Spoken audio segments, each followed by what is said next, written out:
And we're live. Hello, everyone. Welcome to the ratings show here on the Blue Abroad YouTube channel. We are here after the elimination final exit at the hands of the Brisbane Lions. Pommy, I'm with you. We're here thanks to Horizon Finance Group. It's the final ratings show of 2024, my friend. This is it. You could say that this is the last time I will say these words. Bit of Keen there for you if you like some old school indie rock pop. Yeah, mate, here we are. This is it. This is it. The last one of the year. Fuck. How do you feel about it? What, it being the last one? Yeah. I'm genuinely not bothered. It's the last ratings because it's a lot of fucking effort. So that's good. I get my Sunday nights back, but I'll miss doing the show. This it is fun. Once all that shit's done, that is the fun part. But it is, it's a lot of work. So I am kind of looking forward to that. I can play a bit more Fortnite, a bit more FIFA. True. That's a Be win. a family man. See your family, see your kids, see the things that really matter. Yeah, do you know what I mean? Like, yeah, the kids can be like, I spent time with Dad yesterday. He seems like a nice person. Yeah. Oh dear. No, look, I think it is a part of integrity is doing complete work, and I think it would be remiss if we didn't do this one. We all know that it's not going to look great. We all know that it's going to be disappointing. But, with every loss that happens, there was always something that you might be able to find to move forward with. Unfortunately, there just won't be another game this year. And who knows, maybe we'll find something in these ratings that tell us something that we can use moving forward. But nonetheless, we must move on. We must continue. Maybe we can have a little bit of fun with it. Oh, look, it's the same thing in everything. Like, you can sit there biscuit ass and just have a cry and, do you know what I mean? Take out your shitty, miserable life on the football club. You can do that. Do you know what I mean? I mean, like, some of the posts I've seen this week, like, actually black my head because I understand being sad. Yeah. Do you know what I mean? That's healthy. Being disappointed is healthy. But, like, there's only so much you can point at the obvious until, like, people like me sit there and go, okay, but what's the fucking solution? Like, any idiot, like a space alien, he comes down now and he's like, I'm like, oh, you're right, Mr. Alien. And he's like, and then I take a little bit of time to understand what means. And he would be able to explain to me what went wrong. Yeah. I'm like, okay, cool. That's brilliant. Let's try and fix it though. Like, let's try and find something. Because I find solace in answers. I don't find solace in someone just saying, this is shit, and then telling me why it's shit, and then me going, okay, it's shit, fix it though, please. What are we going to do about it? That's true. So that's why we're here, Terry. We're going to be the executive council for 3 fucking hours, and we're going to fix this. We're going to finish it. We're going to tell some jokes. There's going to be some swearing. So if you don't like swearing, and we're going to move on. We're going to move on. We're going to find some solace. And we're going to find some practical change. And hopefully we'll go to bed night, food in our bellies, spirits in our gut, and everything will be all right. The sun will come out tomorrow. Bet your bottom dollar. All that. The sun will come out tomorrow. I can't wait for the alien noise to be clipped as well. I mean, that could be some of my finest work. Yeah. Yeah. So, look, if you're new to I don't think you'd be new to the ratings, and I doubt that this would be your first rating show because it would be one big solid stitch up if it was. But we're going to go through every player. We're going to see how they performed. We're going to look at their numbers and see how they match up and come together and have a big song and dance and see how it went. Come together right now. Yeah. Over me. I like opposition fans coming in going, do a ladder predictor. Hey, do you know what I mean? How about your relationship status changes on your socials from single to relationship? That's more of a fucking shock to me. Yeah. Oh God, I can't wait for Walter to arrive into the comments. Come and on, piss out come on, everyone. opposition fans, come in. I've had a Come bad get it. weekend, mate. You want to feel bad about yourself? Uncle Pommy will oblige. Oh my God. Look, well, what a way to start. Let's start on a positive. Can only go downhill from here. What about Lewis Young's game? You can only go down. if you wanted to know how bad this rating show is, that. Lewis Young. You know what? Can I just say, right? I'm a big fan of Lewis Young, right? Genuinely a big fan, because I tell you what, I'm a sucker for a guy that's a punching bag for people, and this guy is Mr. Punching Bag. I mean, what did he do? He stayed at fullback. Eric Hipwood, he did a pretty good job on Eric Hipwood, right? Yep. I really liked it. What it does is it allows Mr. Weitering to be free and play higher up. And that was a tough game for him. And the one excuse I'll give Weiters is this is probably a new role because he hasn't done this for a long time. He should have been doing this his entire career, being the free guy, but was one of the leading players on the ground in marks, intercept marks. He was joint with Weiters, 100% one-on-one. He did his job. And, you know, it was quite interesting because we're going to use this show to talk about the game. Carlton heavily targeted their ability to mark on the wing. It backfired big style. It probably backfired because the plan was Pittonet on one wing. And the last time Pittonet took a mark, fucking the Queen's dad was on banknotes. That's how long ago it was. But Young did try and do that. Did try and get that going and did try and do it. So this is what I'd like to see Young do every game he plays for this football club.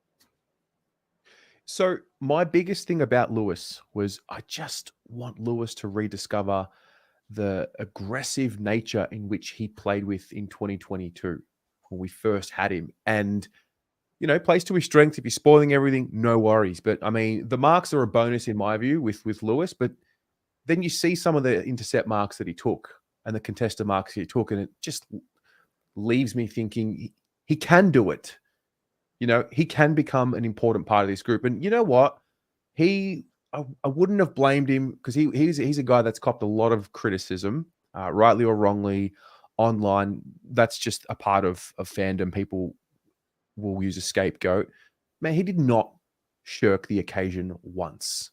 And I was there and I saw him screaming at times at players for not getting back, filling holes. I saw him have a massive go at Adam Saad for one particular contest. And mate, if he's going to play with that sort of assertiveness, there's a spot for him. Spot on. People forget he got doggies into the finals. Do you know what I mean? Yep. Came in last minute, played absolutely brilliant. The irony of dog barking as you start talking about Lewis Young. You just can't get the quiet family anymore. Do you know what I mean? But yeah, he has that hunger. The one passage of play I enjoyed of Lewis Young is it was about, I think we were like 54 down, and Weitering stumbled, and Young managed to hold his body against two forwards, took the mark, and Weitering went straight up to him, rubbed him on the head, patted him on the bum. And I was like, I said it on the watch along, thought they hated each other. Yeah. Thought Weitering went into Voss once and said, I'm leaving. If you play me, we lose. That doesn't look like that to me. But you know what? Like Bugs Bell said, there was a few hesitations there. But I mean, Jesus Christ, he probably hesitated less than some of the big names. Yeah. So you know what? Fair play to him. I'd imagine it's quite hard playing as Lewis Young compared to everyone else. Yeah.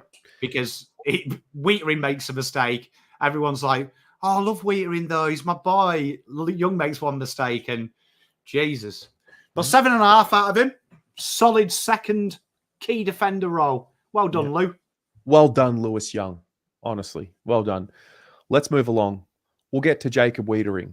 So we look at these key stats for Jacob that make up his role. Meters gained, marks, intercept marks, one-on-one percentage win. Pommy, what was the story here? And this is what I mean. There's an adjustment phase taking place. Now, when people complain about Lewis Young, when Lewis Young used to come into the team, we played Lewis Young as what Weitering's playing, getting ahead of the ball, trying to attack it. And as Terry's pointed out, it was good to see him marking and intercepting when we usually see him spoiling. So it makes no sense in playing this role. You're looking at the best player on our team at intercept marking and the best player one-on-one. So him playing high up the ground, centre-half back, trying to be that conduit.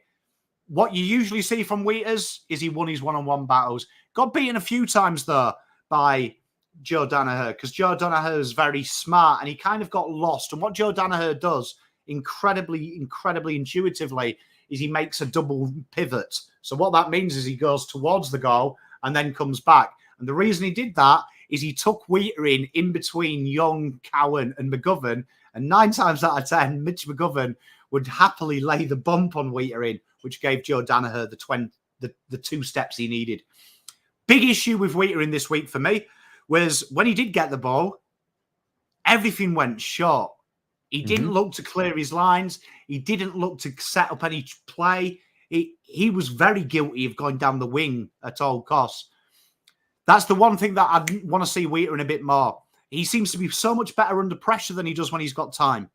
And I don't know if that's an intuitive thing or if that's something that maybe he just needs a bit of time to settle. But this role is, if Carlton are ever going to win a flag, he needs to be centre-half back. Yeah, that's something to move forward with in terms of role. Took us until the last game of the year to see it, but as Debbie says, quality. Yeah. Do you know what I mean? Finding the secret in the last game of the year. Way. Oh, what a night. Oh, dear. So a 6.5. We're 2 players in and we've lost the plot. 6.5 for Jacob Weitering. Then we get to Adam Saad. 225 meters gained, 3 intercept possessions, 1 tackle, 4 ground balls. Adam Saad. This was very interesting because you could see Carlton's tactic in the first quarter, if I can call it that loosely, was built around literally. It felt like when I did my preview, I mentioned their ability to mark in around the ground. And it was very apparent from the start of the game, the Blues had just watched that stat line and then gone, don't worry about the others. We'll just fucking mark, right? Yeah. And this was one here where I said that you've got to use Saad here and you can't kick out from the back half of the ground. You've got to take the game on. If we start kicking in the back of the ground, I believe my exact words were, if we can't start kicking out the back half of the ground long, it's going to be game over before you knew it begun. Call me a prophet. And Saad was massively guilty of this. Massively guilty. He was looking to handball as soon as he got the ball. He wasn't looking for the give and go. He was punting it down the wing instead of looking for short kicks and then little hit-up leads. And this was real fascinating for me because this then said to me, if Saad's in the team, he's got to be attacking. You can't play him as a defender, as a pure defender. And he got stuck in that defensive role. And this isn't him, right? I want to make a caveat. This isn't Adam Saad. This is a coaching directive. So Saad here, if he's playing this role, ain't going to work. We're always going to see this. And he did what he did. Ground ball gets. He killed that game, as he always does. But we're looking for excitement from Saad, and we didn't get it. Yeah. So that is a 5.5 for Saadi. Disappointing way to end his season. Then we get to young Lockie Cowan. Young Lockie Cowan. We get to young Lockie Cowan.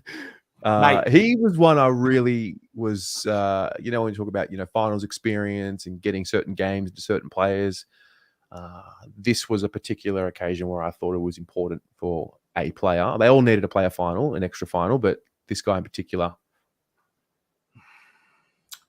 This was a fascinating one because this is when you looked at the back line and the makeup of the back line. They'd moved Ollie Hollands to half-back, who we'll talk about in a minute, that someone had to have a role in here.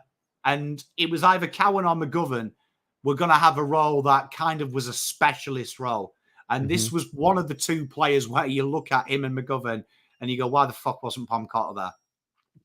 Yeah. Like, why? Because if that extra role usually means a specialist role.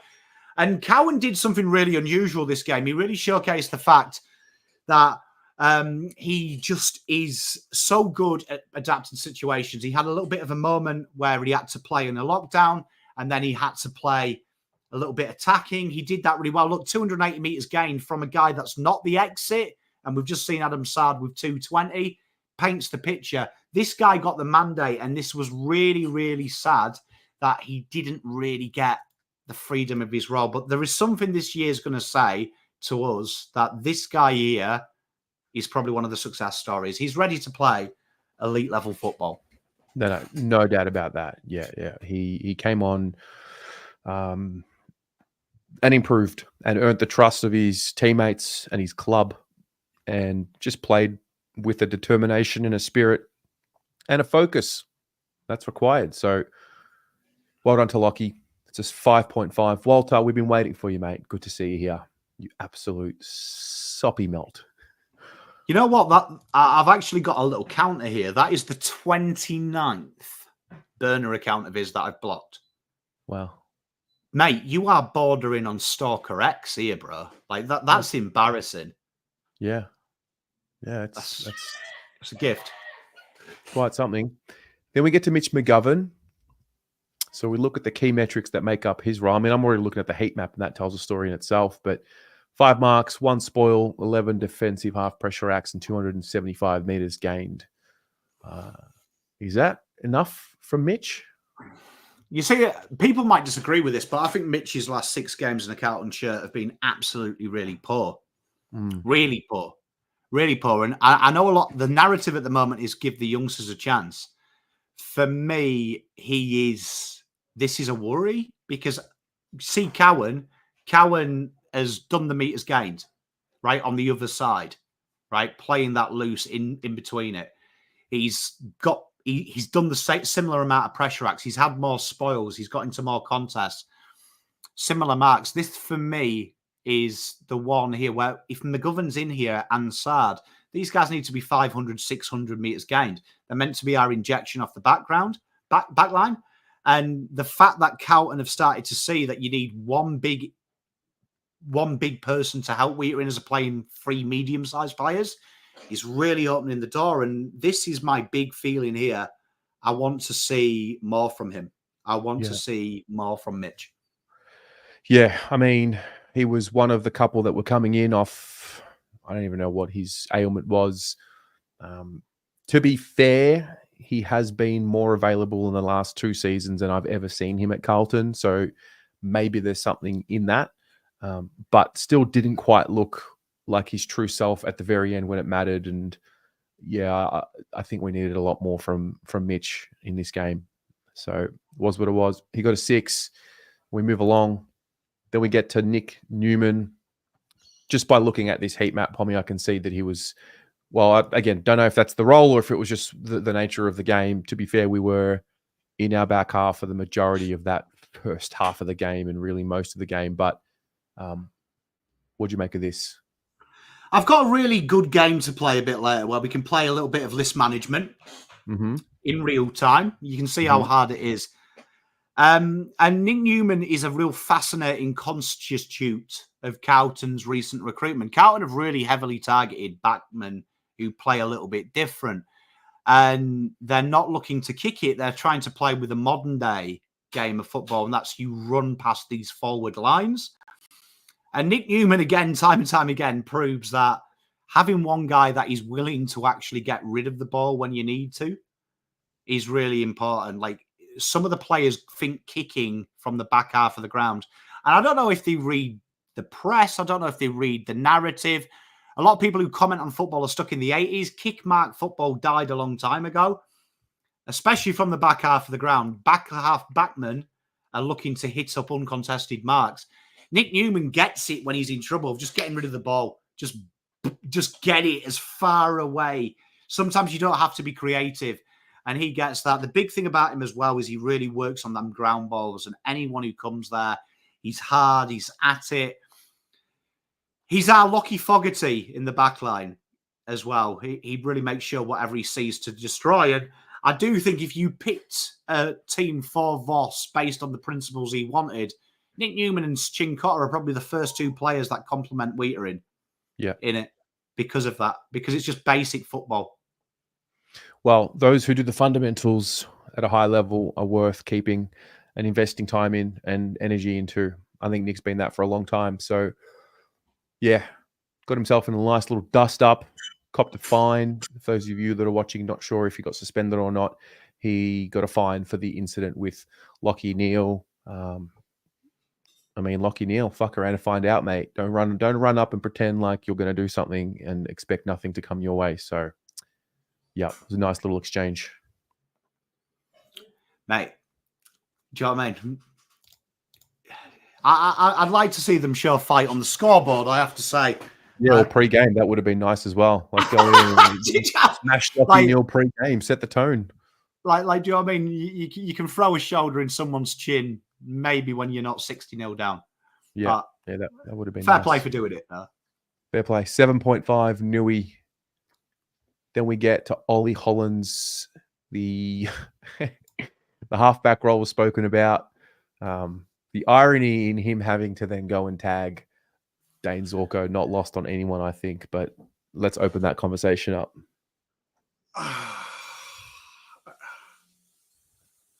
The Dane Zorko one is fascinating.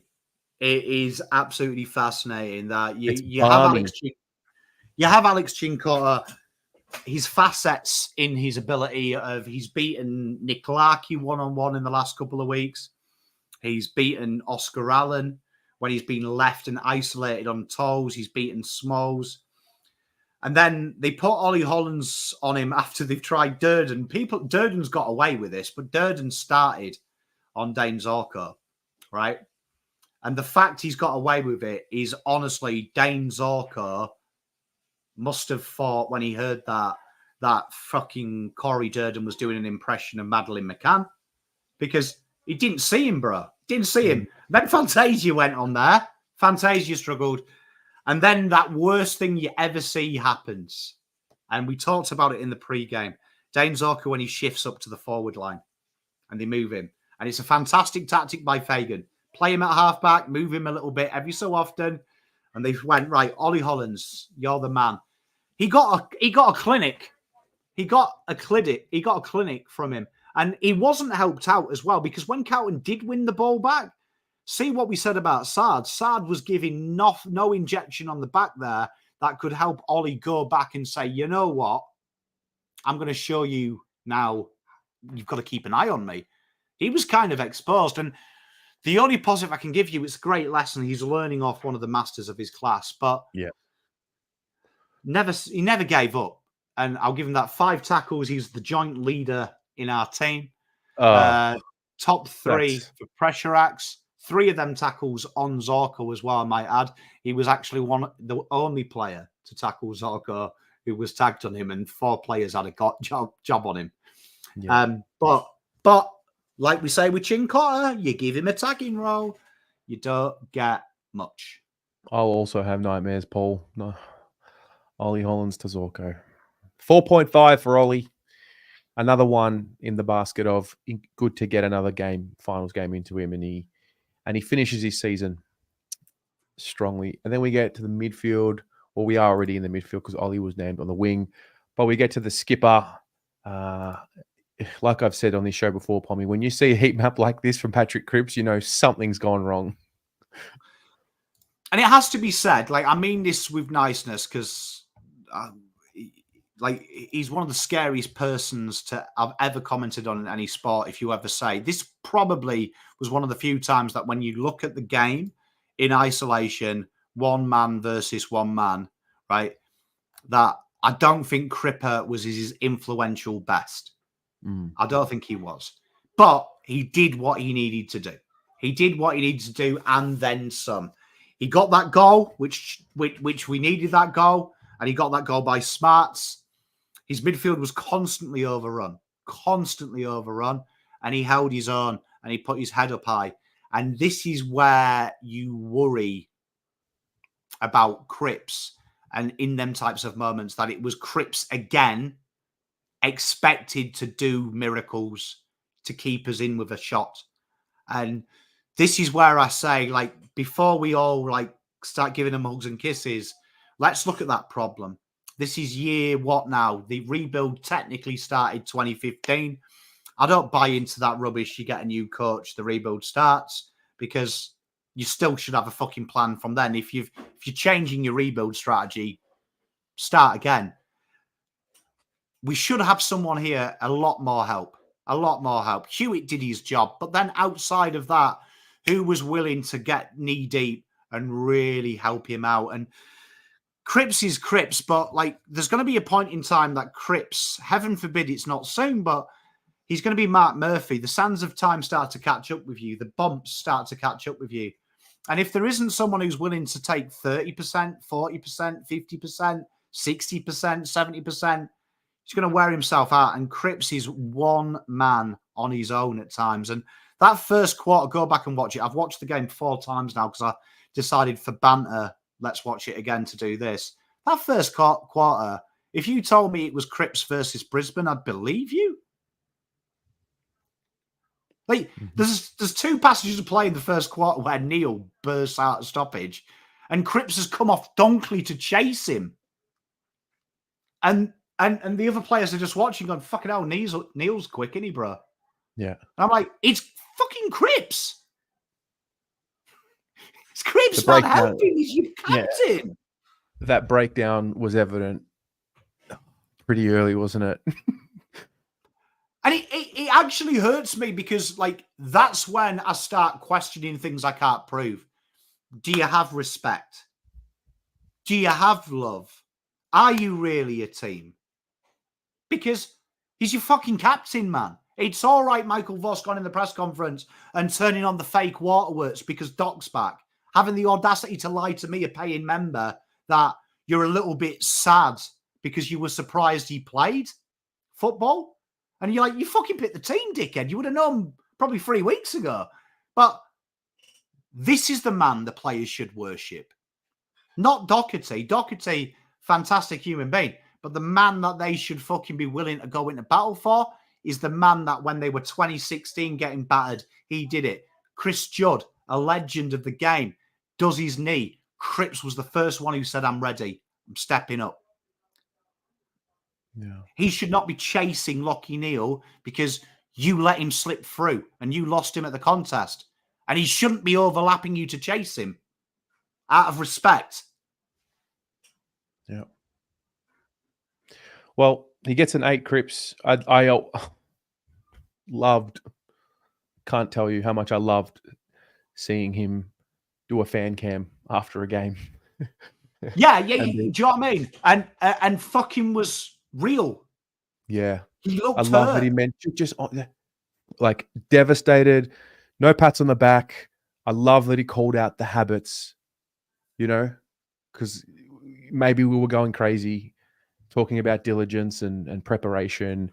And when he mentioned that, I was like, okay, great. The honest truth.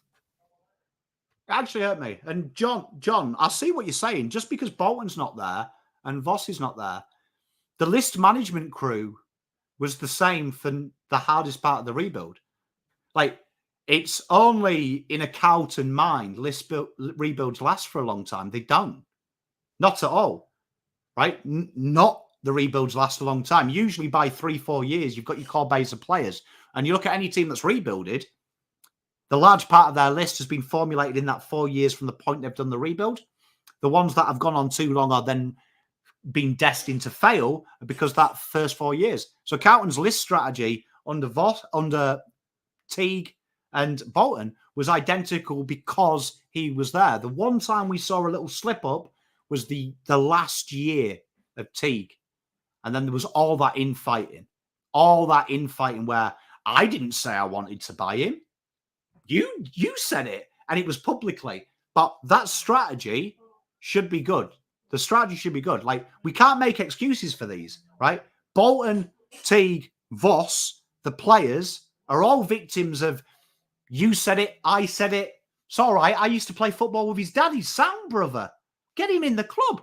Oh, he's an old Carltonian. Get him on the board. It's always been that myth of they're them, we're us. They know more than us. But the fact is, 90% of that board are just people who think they're Italian or think they're successful because they hire purchase cars and they've somehow blagged a way into the door. And then they sell you shit like you're rebuilding. Look at the good teams rebuilding at the moment. Hawthorn, strictly strategy. We're cutting our shit. We're keeping the players that we feel are strong and roles who can protect the young stars. And they have gone in, no apologies for the first year. We're going to play exciting football, counter-punch football, and we're going to get battered. And you know what we're going to tell our fans? Stick with us because we're trying. We're trying. We've got something here. The next year, it didn't quite work. What do? They doubled down. Stick with Sam Mitchell. He's modern day. He's got this plan. They then target, acquire the final missing jigsaw pieces. What do Hawthorn do? Go again. Go hard. Sam Mitchell, first week of finals. No mention of it's good to be here. We're excited. His first press conference in finals. Do you know what he said? We're here to win it. Yeah. Fuck me. Bro, you were 18 for a couple of years ago. No, we're here to win it. We're not here to have the experience, to gain knowledge. We're here to win it. What did he do? First game against a real strong competitor, tore them apart, played the Hawks way. Layouts, played the Hawks way. This is how we play. Yeah. Fucking rebuild, fucking giving them out. This is simple stuff, man. Sport has been around for 2,000, 3,000 years. We're asking these people to execute something that's not been executed once. Billions of times it's been executed. And we're asking you to just do it mediocre. I'm not even asking for good anymore. I'm actually at mediocre stage and don't make me laugh at it. We're edging into laughing at it, but I'm just asking for mediocre now. Do your job. Let's do this type of chat in the BA show because it's more high level. I just want to get this game out of the way, and then we can talk about this afterwards. Dione, thanks very much for gifting 5 memberships to the people. That's very nice. Okay, we can just merge the shows. Let's be honest, it's what you want. We could just overlap. Sorry, Terry. Terry's giving me the I'm over it. Sorry, mate. No, it's just trust me. We're going to unpack everything at 7 p.m. Just trust the method to the madness. Sam Docherty, great story. Came back, resilience, mental toughness, having a target, working towards a goal, played on the wing, came back. I almost feel guilty to not get too emotionally happy with the fact that he played because it's like, oh, you're a bad person for not feeling how good it was and inspiring it was for him to play. But kind of played out exactly what I thought was best case scenario. He gets through, he kicks a goal, and now we're left wondering, should he have played? Was he ready? Probably wasn't. Was it a desperate move? Yes, it was. If we win the game and he has the exact same output, does that make it the right move? What do you reckon, Pom? You know what? I've never been one for this kind of logic, and no disrespect, I love it. I'm a citizen of this country, so Australia is my home. I got up and held my heart and sang the fucking national anthem. So I'm probably more Australia than 90% of the people on that field who didn't sing it. My issue is Voss at the end of the game made it worse when he alluded to it was going to be the vibe the boys wanted. And I was thinking, the chance to go down in folklore should surpass the fact that Doc's on the field, in my opinion. Yeah. Let's talk about his game. The game here means Ollie Hollands, who has been in some vicious form, it has to be said, and Jackson Binns, who really looked like finally we have the Matt Cottrell that we haven't had since his first injury last year. Maybe we've got something here, because that used to be such a important part of his game plan. That Matt Cottrell slingshot from midfield to forward, it's hard to defend. It's why Zorko's hard to defend, because he moves way too much. Doc came on. The thing I love about Doc is, full caveat, we need him in the team. He gets the ball, he gets it going forward, he hits the hot zones. The problem we had is our small forwards put the pressure on that the Polish did during the war. Like, honestly, it fucking, you might as well not bother. You might as well kicked it to you in the stands, Terry. At least you would have had a memento. Did this game win us or lose us the game? Absolutely not. Like, I'm glad Doc played. He took the goal well, but he's far from an issue here. But this was a bizarre one, because the one thing that did work well against St Kilda was the left wing combination of Binns and Hollands. And it felt weird to get rid of that in this type of game. Yeah. Well, it definitely didn't inspire the group because we were down 60-0. So I guess that theory... Helped the media department, though. They had some real fucking good content for a week. So, I mean, that... Oh, mate. Engagement was great, wasn't it? Yeah. Yeah. And they announced it early in the week too. So those posts could have been completely boosted as much as possible. Yeah. I just didn't like Voss's press conference at the end. Like, you know, when you buy a friend, a partner, someone a birthday present or a Christmas present, Yeah. like he acted like he was shocked he bought it. Like, oh my God, bro, you picked him. You knew he was playing. Do you know what I mean? Like, I wasn't surprised. We knew it was happening. Yeah. So that's a 6 for Doc. Glad he got through without re-injuring, to be honest. Anyway, Orazio Fantasia, he's next. 3 forward 50 ground balls, 2 score involvements, 1 score involvement. No, 2 score involvements, 1 something, and 8 pressure acts. Yeah, fascinating from Orazio Fantasia. We didn't get anything from Orazio in the terms of tackles inside 50 or any of that malarkey. And this game really needed it. We talked about this quite early on. He had the 1 tackle inside 50, that second score involvement is. What he usually is praised for by Voss is his ability to be part of scoring chains. That didn't happen. The stoppage method this week didn't happen. And this was a fantastic little conundrum for Voss. Fantasia was the only person in your forward line that was there who was good enough to score goals in finals. Yeah. You were kind of down there. This is where you just put him in his old position, forward pocket. And he showed it with the forward 50 ground ball gets. That's miles ahead of anyone else in the forward line. He did do that, but he was played way too high up the ground. And this was a real confusing conundrum for me. The fact that we put him on there, he took his goal well, but it was a game here where you felt like you could have used that experience for good. And I didn't like it. This was a baffling one for me. Question. Bugs Bell, you are exactly in my head. This role, in an ideal world, who plays the role? If Fantasia used to go and play his traditional post as the small forward, which player do you think is best suited to this role? What, bits and pieces role? Yeah. If like I was in the picking the forward team, half of the ground, generally, like, you know, what we see Fantasia playing. If I was playing this role, it doesn't exist in any other team. Mm-hmm. I just have a specialist. It'd be the same way I wouldn't have McGovern, Cowan, and everyone in that back line. Pick a specialist. If you want a defensive tagger, pick a defensive tagger. This role here, you want a POD in the midfield, buy it. Buy it or find it in your list. So this is, Elijah Hollands, and then do I bring Cottrell back to half forward? And he's in and around the ball. Like, is it moving Nick Newman, Saad up higher up the ground? Is it something like that? I don't understand this role. I understand why it's in there, but I think this, agreed, Debbie, it feels like here, this is kind of like just pigeoned in.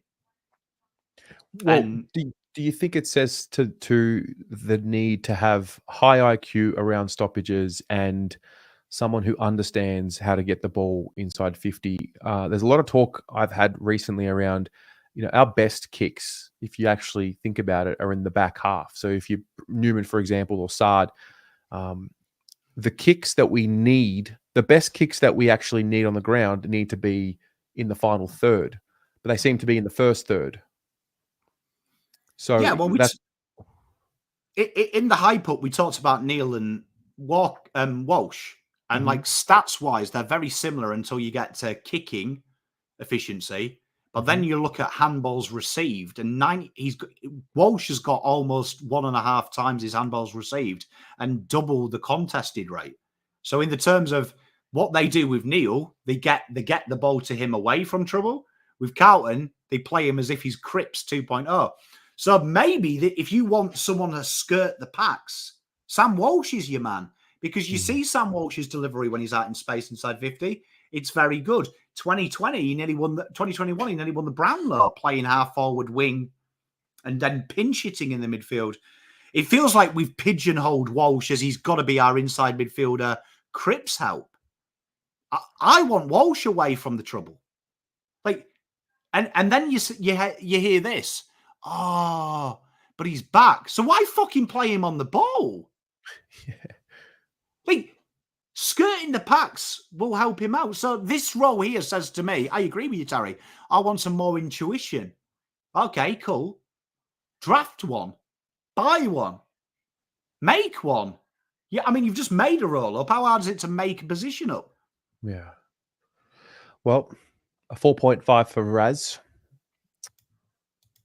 Then we get to Brodie, who played in the forward role. Not as the number one this time around because Harry was there and Koning and Pitto were there at certain times. I actually remember both marks on the lead clearly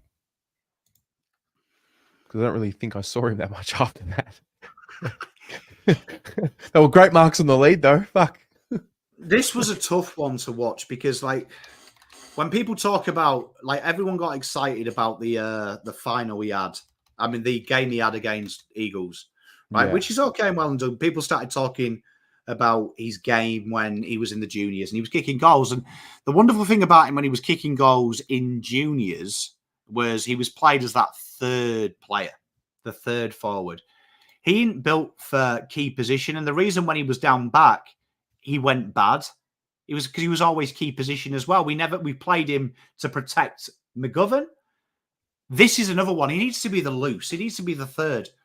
And you felt that because the two marks in the lead, incidentally, was when Pittonet got lost at full forward so he could play off him. And there was another target. And that's where his strength is. When he's going against the third best defender, the third best forward, he's got a chance because he's quick. And this was a tough one because Harry never moved. We never took him. We're going to get to him. We never brought him up the wing. So it actually became really easy for their backline. Like their backline would have loved this because no one ever moved. It was the same people all the time. Like you could see Harris Andrews falling asleep. He was like, I know what's going to happen. They're going to have about 8 handballs on the wing because none of them wants to kick the ball inside. Then they're just going to punt it long and it's going to end up about 20 meters short from the hot zone and I'll just get in front of them. And you can see Harris Andrews at half time must have been like, fucking hell, this is easier than training. Yeah. Easier than Can Carlton come every week? Yeah. Tough day. Battle did his thing. I don't know where it leaves him moving forward. Is he going to stay forward? Does he go back? Maybe that's a conversation for another day. It was what it was. He's now finished his 5th season in the league. To be fair, the first season he didn't play because he had the injury. 44 games.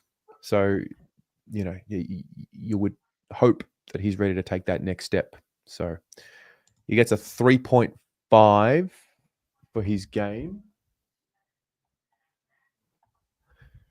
Kennedy just... I don't even want to talk about this because it's only when I watch the replay that I just blew up about it. Voss had an opportunity. If you want to see the best of Carlton ball, we'll call it Carlton ball, is you go and see Geelong, the Geelong game. Right, you see the Geelong game. And Sam Walsh, incidentally, played that Fantasia role you asked me earlier. Yeah. And his delivery inside 50 was deep and hard. And one thing that Kennedy did incredibly well is we talked about Cripps' help. Is that was the last game Kennedy played full-time midfield. Do you know what I mean? He was that dynamic little player that could work alongside Cripps and take a bit of the load off him. What I find absolutely balmy, and this is me being a father, so the first time you have a kid is really tough, man, because it's like, I'm sure it's tough for a woman. I can only speak for a man, but like you kind of feel useless. And I'd imagine he's a loyal guy. I went to work the next day and I was not right at work because all I was thinking about is what David is doing. What's mummy going to be like? To fly out there shows great commitment and great dedication to the cause. To play says to me that he thought he could contribute. And I said it in the watch along, and I was such an idiot. I thought they were going to take Kemp off because I was like, right, Kemp's really struggling. Bring TDK on, right? Bring TDK on, or take Durdin off because he's got one hand. And say to Kennedy, bro, you've got a beautiful baby at home, Theodore. What I want you to do is for 3 quarters, go forward, go home and be able to have a hug with him and tell him that Daddy kicked 3 when you were there.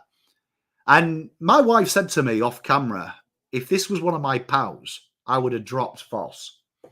I was like, spot on, I would have done. If you treated a newborn father like this, I'd probably punch the guy in the dressing room. And the daggers from Kennedy, man. But I hope Voss gave him a cuddle. Quick, sharp, but I don't think that was the play, bro. The eyes. Oh man, we've all been there at some point in our life where something like that happens, and I want to be careful not to get sucked into one player greater than the team. But, and yes, he had a child, and yes, all that happened. I was so stunned at it. I remember when I saw TDK running on. I was saying the story in the fan cams, and I was talking to Derek next to me, like, "Oh, TDK's on, or who came off?" And then we looked around, like, "Oh, must have been Pitto." You know, we're getting smashed at that point. And I get a new look, like, "Oh no, there's Pitto over there." Like, "Oh, must have been Durdin. Like, he's struggling. He's got one arm. He was clearly carrying the shoulder." It's like, "Oh no, actually, Durdin's there." And then we got the notification that it was Kennedy. We both looked at each other like, "What?"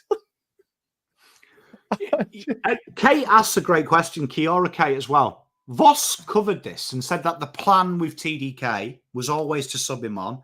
They knew he was on limited minutes, right?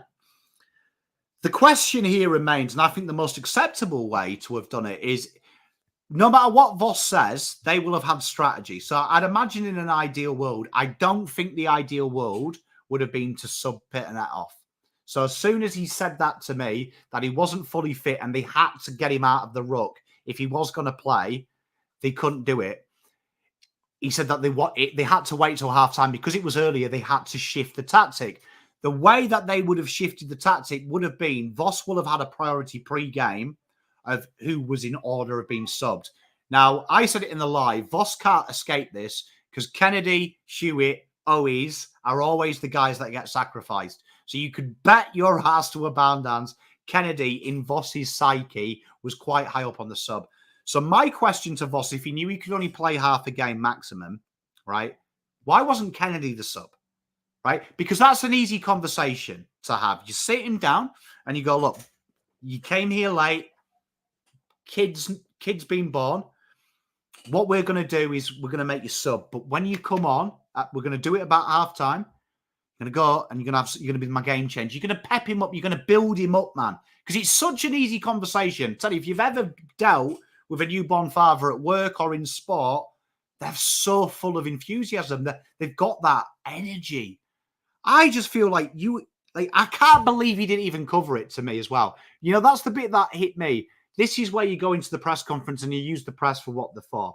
You're like, look, guys, before you ask me a question, I want to talk about the Kennedy thing. You bring it up. Make him feel good. Make him feel good. That, for me, is a disgrace. And I'm telling you, if I was Cripps, I'd be having words with us because I'm like, he's one of our mates, man. You can't do that. There's no justification for it because tactically there is no reason Kennedy was killed. Yeah. I hope he doesn't go, but I would understand if he didn't want to be there. I hope that it's a relationship worth mending. But yeah, when you've got favourites and when you value other stories over this one, and he constantly gets himself in a position where he is the one that's overlooked. But feel for him. We're not going to rate him because there's nothing really there to rate. So we move on. I'm telling you, the most amazing story that was on the field last night, that game wasn't dark at all. It was the fact that boy and his beautiful partner have had their first baby. That was the real story.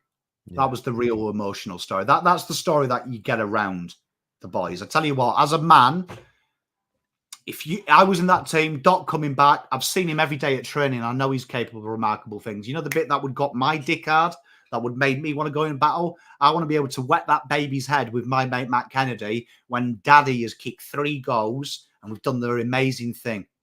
That's what would have got me going. We're going to do it for Theodore, man. Can't wait to get back to Melbourne, give his wife a kiss on the cheek, and look at the baby and go, look what Daddy did. We did it for Daddy. That would have inspired me. The Doc thing wouldn't have done. I've seen him every day at training. I know he's amazing. That made me sad, man. Don't like it. Yeah. We're going to go to Elijah Hollands. What did you make of this role?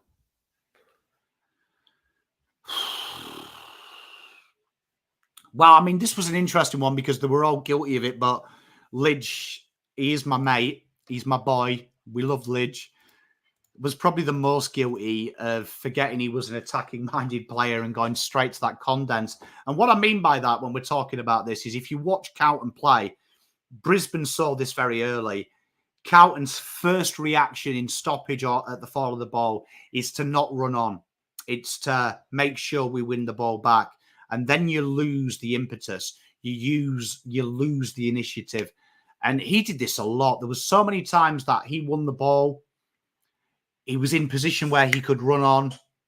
He kind of just stuck back to make sure he did it. And he exposed Hewett quite a lot, which if I was the coach, I would have been worried around stoppage because Hewett's best strength is he wins the ball and he looks to give it off.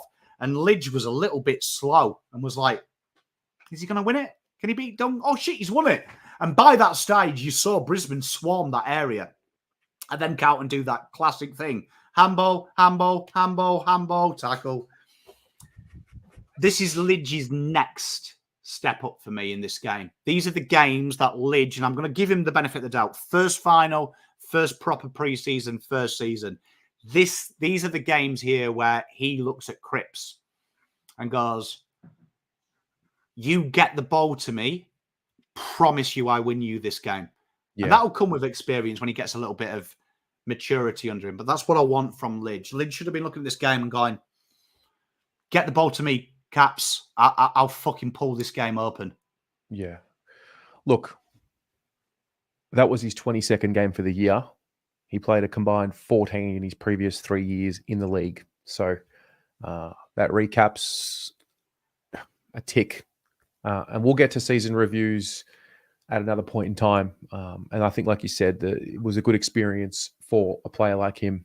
So a 4.5 for Elijah. Then we get to Harry, who came in after some injury doubt, but came in, was fit and ready to go, kicked his 3, stayed predominantly as a full forward. What did you think? Voss changed a lot of things in this game.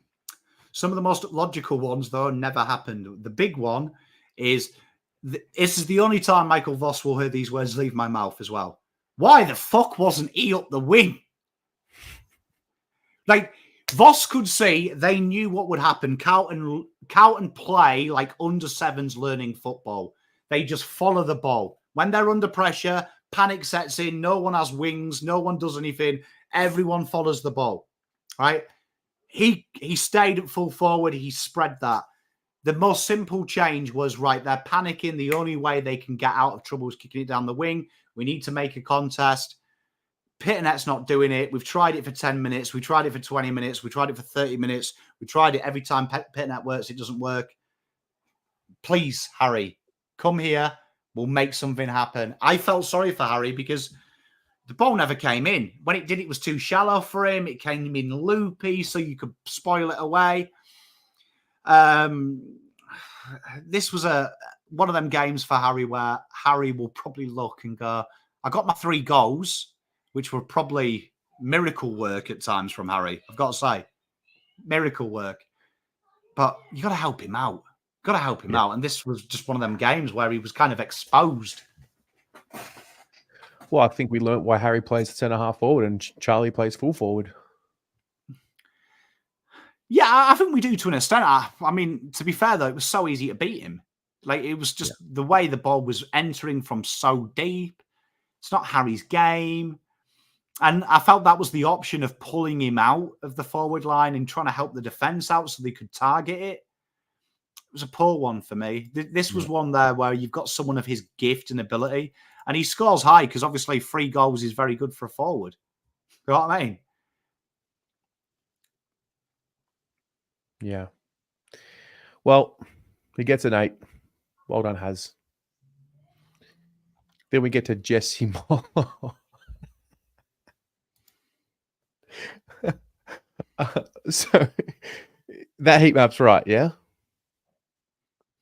Mm. And we're kicking to the right of screen.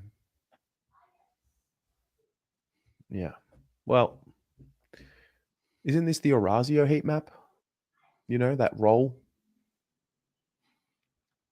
No, this is one of them things. This is what I'm saying about. So when Cowan lose the ball, you watch, they just flood. When they win the ball, they just follow each other. And Motlop has Durdin last year, where he gets stuck where the ball is. And if you look at that heat map, and then when we look at the heat maps at the end, just remember this heat map. This is almost like where they had the ball, the opposition had the ball. He kind of got stuck here.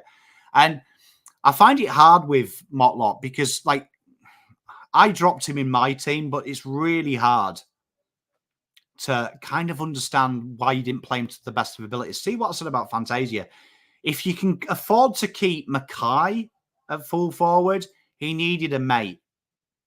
Give it to someone. And this game here, I don't know what he was doing. Like, the ball would come to ground so often, and he was 20 meters away. This is an interesting one because you've watched my list management video. We'll do it again together with Terry in the next show. People say trading, but you ain't buying it. Like, I always say this: if you think he's shit, other list managers are 20 times smarter than you. Like, this is a scary thing with Motlop because I don't know what's going on. He should be living with Owies. Like, do what Owies does because he's more talented than Owies. He's got more skill, a higher ceiling. But he hasn't learned what Owies has, and that's basics, bro. Basics. Yeah. Like that moment when he got the ball out in space, he's running inside 50. And you can tell the guy's thinking of the celebration. And it's like, bro, just do it. Get rid of the ball. And you look at other players who are similar to him. They execute the basics first. They look at Nick Watson. I was watching Nick Watson the other day. He does the basics incredibly well. Incredibly well. He makes sure he's done the sexy shit after he's done the basics. Like Jason saying he's not an actual crummer. You watch his goals at junior level. Yeah, he was. Yeah, he is. You watch his tackling. He was very good at the pressure. Last year, he had that pressure down pat. And we were talking about he could surpass Owies if he got fully fit.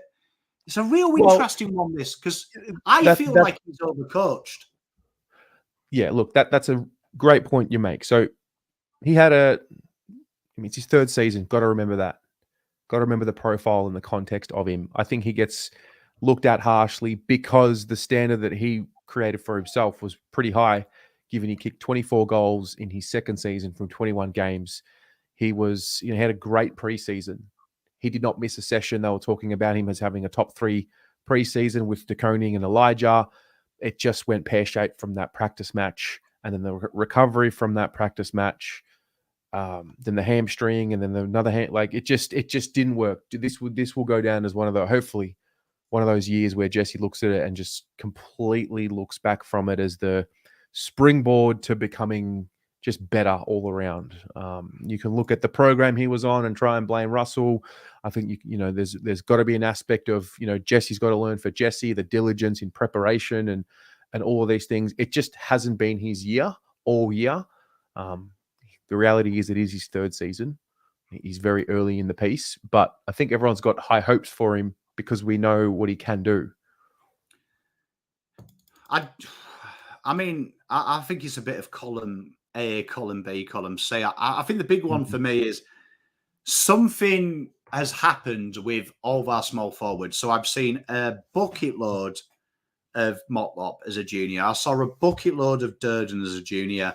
I've done all them videos of beautiful Matt Owies for 5 years, and we talked about Matt Owies ages ago, and we're not surprised. We said Matt Owies' ceiling was he'll be a solid forward who kicked 25-30, and he's done that.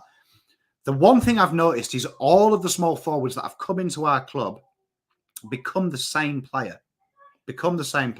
They suddenly become really defensive focused, really, really, really obsessed with getting up the ground and being part of a conduit for the midfield, when that's a half forward's job. And Elijah's naturally good at it. And that's what really worries me, because these formative years, Nick Watson is a great example. Probably one of the best small forwards I've seen come through the draft ever is Nick Watson. From his junior year? Yeah, as a junior. He blew people away. And I was so hot on him. If you go back and watch the content last year, he was the boy that I really enjoyed watching the most of, the Wizard. And when you watch him play and you listen to Mitchell talk about him, his job is one job. It's replicate what you did in juniors. Just kick fucking goals, bro. Just have fun. Go out there and the pressure will come. We'll pressure you, but we want you to be in and under the ball. When the ball goes there, have fun. Go out there and do it. We've got players to defend for you. And you look at Bruce and you look at Gunson, they take a back seat now. They're not centre stage. They're working overtime so these guys can have some fun. Why is Motlop defending? When you go back and watch his junior, it wasn't the chase downs that turned you on. It was the fact that he could kick from a pocket. It was the fact that he could roam a pack. And we're trying to coach it out of him. Then you watch Durdin. We've coached that crumbing, and we see it in stages, don't we, where he runs through a pack, bang, kicks a goal, right? Bang, kicks a goal, right? It's so fascinating. And go back to that video we talked about the other week. It's intuitive learning, right? That imprint learning. They don't have small forwards to learn off. They had that opportunity when Betts was there, but everyone was obsessed with forward pressure, forward pressure, forward pressure. While you had Betts there, it was there. It was there, that holding instinct. Because you're not going to be able to teach what Motlop does well. You're not going to be able to teach what Bet does well. But you can teach them that is the exciting thing. So it's a fascinating thing. And I've got a horrible Dow feeling, man. Never forget Diesel when he did the show with me and Riley. He said, I can say it now because Dow's not here. He felt that the natural instinct of Paddy Dow was removed by Carlton overcoaching the defensive side. So now he was lost between two minds. Now we've brought Voss in. Fascinating that, because you look at him, and there was a press conference a couple of weeks ago that Ross the Boss did, and he talked about defence, and he said, we've got a lot of defensive midfielders. We don't have someone who just gets rid of the ball, and that's what Paddy's there to do. So that's what really, really intrigues me, right? That's what really intrigues me about that. Have we over-taught this defensive nonsense to him? Because small forwards aren't defensive. Yeah. I think particularly when Owies wasn't there, the game was crying out for a forward to be at the drop of the ball. So, look, it was not great. Jesse gets a 3. We're going to move on. We're going to talk about Pitto. Well, that's something new. That might be the first time I've ever seen a Marc Pittonet heat map that looks like that with a red dot anywhere but the center square. See what I said? So they really focused on the marking defense. Mm-hmm. And this was the McKay replacement. and it's the one that, like, we can laugh, but I'm not laughing because it's funny. Forward 50. Do you know he was targeted 20 exits, right? He didn't mark the ball once in that area. The marks came when he went back to being a ruck and playing on the middle. Yeah. 2 of them were goals. And this is the one where, like, I don't want to have a go at him because this ain't his fault. Like, if you said to me, what are Marc Pittonet's skill sets? It ain't fucking marking a football. So he hasn't done it under no pressure. There is no bigger pressure, Terry, than finals football. This is it. So if he ain't doing it when he's not under pressure, that's brilliant, Bugs Bell. Bravo. What chance has he got in here? right? What chances has he got? And then you know what, Lou, great point. He went forward. I don't think I've seen anyone at Carlton Football Club since Fev have a better set sock routine. They were fucking bullies, brother. But this is a fascinating one. Like, why would you move him around and give him an auxiliary role now when we had TDK out injured for so long and the midfield had to work overtime because he had no other role? In a final, you don't try things. You stick to what you know. Two great marks, two great goals at the end, just to raise more questions. But game was over. It's a 5 for Pitto. Well, that says how bad it is. 2 goals, right? Yeah. You saw McKay, because he had the leads, he pulled players out, he got involved in scores. The goals counted. Here, he's really got the goals. And that's a concern. Yeah. So a 5 for Pitto. Then we get to Sam Walsh, who played on the ball. I thought we finally got to see, and I guess this heat map reaffirms that, we finally got to see him break out into space a bit more. Was that just because of his form? Was that because Cerra was there? I feel like we got to see that finally a bit more, what we'd been asking for. To an extent, yes. Right. I would say that if this was a 20-touch game, I think people would have said different. I think people have been really distracted by the fact he had a lot of the ball. Because there's still some issues here for me. Yeah. Them tackle numbers can't be there.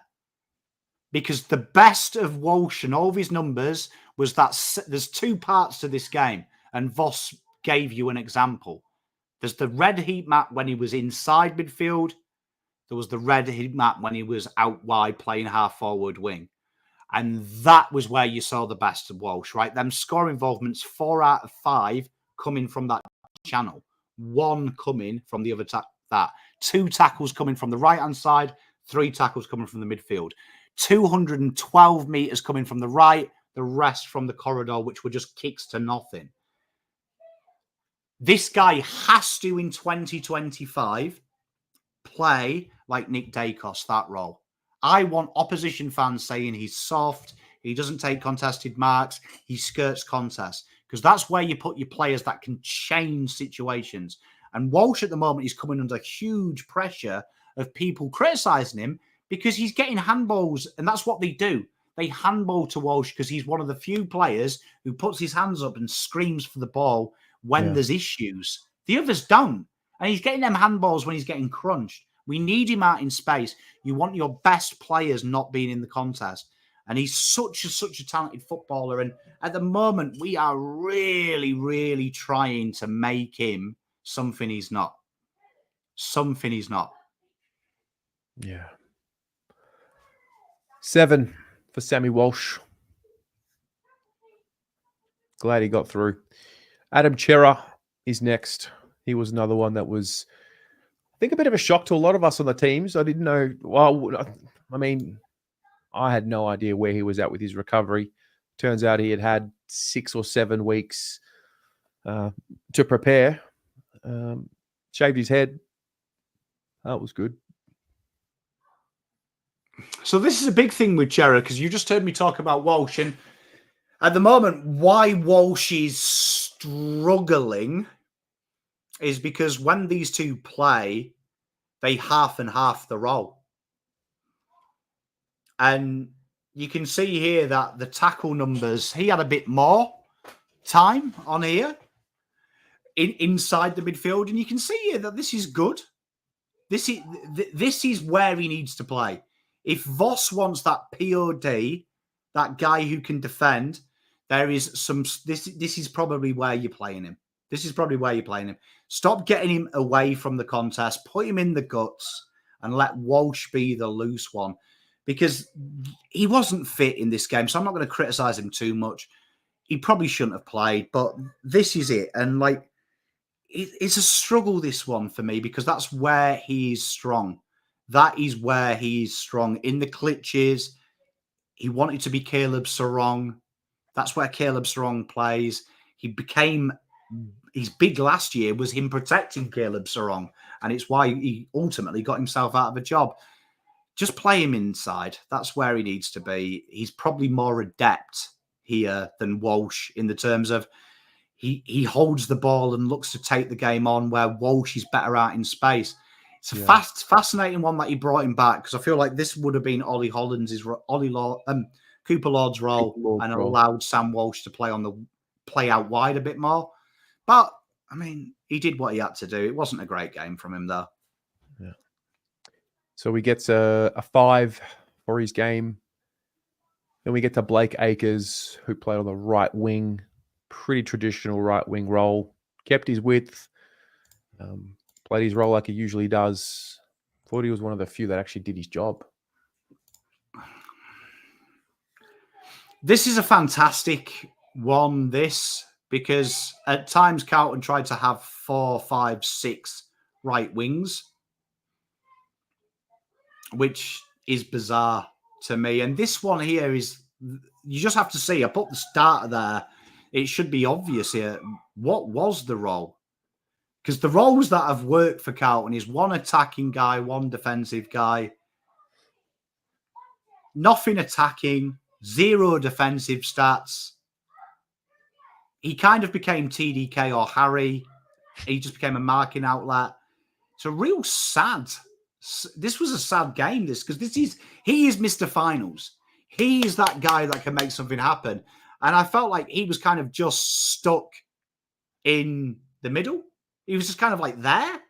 And it's, again, see Motlop, see Cowan. These guys need a role, and a defined role. Felt like this was a very like Cowan's game. He kind of was just there. He got the meters gained, but there's more to him. Use him. Yeah, that's interesting. I thought he had a bit more impact than that. I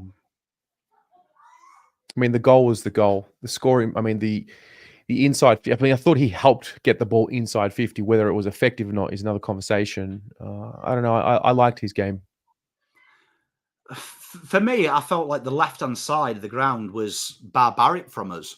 This was put him there. You've got help him. Like, I just felt this was like a game where it was just meh. And this is a guy that can change the game. He's proved it for the Blues. Yeah. It felt like Voss had put him there. And I'll tell you for why. Because Jared Berry, for 3 quarters, was on Sam Docherty and did whatever he wanted when he wanted defensively. If you wanted to do something, change it up. Play Sam Docherty half forward. Put Ollie Hollands on him. Make him chase him. Defending. Like, just playing that kind of role of please stop people marking on the wing. Akers has won us games, bro. Like, Akers would be in the list of players I looked at going, we need a miracle to beat Brisbane. He's my miracle man. He's one of them.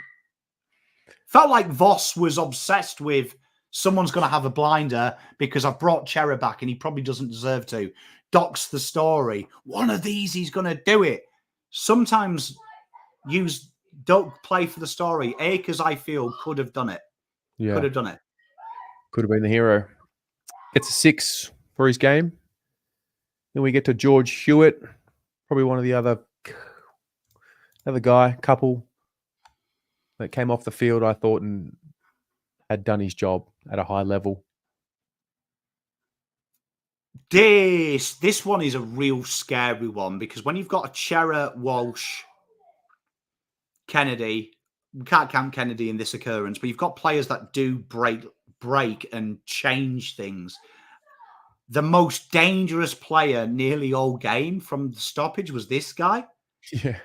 And the second most was Cripps, who was trying to do all the defending himself. And that's when, as a coach, Voss needs to look and go, Cerra, Doc, Walsh, why? Like, why are they there? Like, why are they there if he's having to do it himself as well? 7 scoring running points. and cutting lines and cutting angles and run and carry. It really was. It really was confusing. It's worrying. Like that was one of the things that worried me the most when I watched it back, Terry, was I had him like in my top 3 on the ground from watching the game live. it got more and more and more as I watched the game because I was like, fuck it. Like, how is he the most attacking minded mid? Yeah. That's scary. Like, that's really alarming to me. Because he shouldn't be. 587 meters gained. Actually, it's one of the best games he might have ever played. I'm dead serious. And a goal. Seven score involvement, 7 ground ball gets. Yeah. Bro, he was phenomenal. But like, this is where it comes down. When you've got Cerra and Walsh there, these guys need to be your attacking threat. And this is where I come to that thing. Why is Walsh doing the defending and got double the tackles of Hewett? Yep. Hewett found the ball more times out in space from Carlton players than Walsh did this game when he was playing on the ball. That's scary because that's structure and that's the situation and your planning stoppage. Like you don't see Dunkley getting the ball out in space. It's Neil for a reason. Yes. Both great players, but Fagan wants Neil to have the ball, not Dunkley. Scary. Good game, though, from our boy. Georgie, 8.5. Then we get to Corey Durdin. Well, that's the third small forward who's had 1 or less possession inside 50. Have I got that right? I don't think Orazio had a possession inside 50. Motlop had 1 dot. Yeah, we've got... I'll be honest with you, Taz. It's bad times, brah.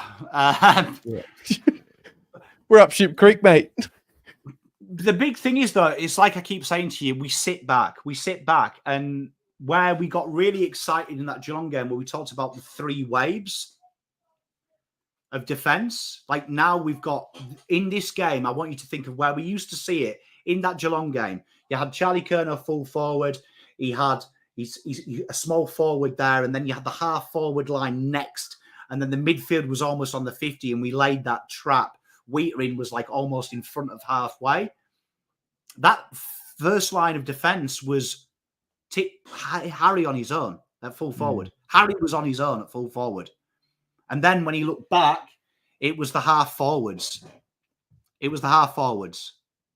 And then you've got to ask yourself, is that structure? Is that players? It's something. It's something. And look at these numbers. 2 tackles, not one of them in the forward 50. Fantasia only played 30% forward, and he had 4 times the forward 50 ground ball gets. And he was just passing through. He was Uncle Orazio just going, "You're right, boys, what are you doing?" Well, how's your day? And did more. It's Terry. Honestly, it's that. I mean, look, to be honest, I was surprised he played. I'm shocked that he got up for it. Fair play. Put your hand up for it. He put his hand up for it. It's tough. Is that coaching? Was the role there for someone else? I know the talk around the week was that was something Moya could have done. You know, is Moya and Durdin, are they the same role? Is that just something you give up if a player's not at 100%? I don't know, man. Yeah, I mean, everyone's a general after the battle. I mean, to be honest, I think it was really apparent he wasn't fit. If you actually go back and watch that game, the first contest that goes into the middle, he held his left arm. And I've heard the professional pundits, I heard Lloydie saying, if you put your hand up, though, and you say you're going to play, the coaching staff have to play you. Why? Yeah. Oh, there was one. I'm trying to remember which quarter it was in. It might have been one of those breakaway kicks from George Hewett. Could be wrong. But he kicked it to a one-on-one contest with Durdin as the forward underneath a tall defender behind him. And it just left me wondering why on both ends. Why was he the target in that contest? Anyway. I think the big problem is they just like... mate, when it breaks down and you're down by 10 goals, it's a complete breakdown. Like, what else can you say? So, look, Durds gets a 2.5. Hope that shoulder's good. Get that thing sorted and back he comes for next year. Zack Williams.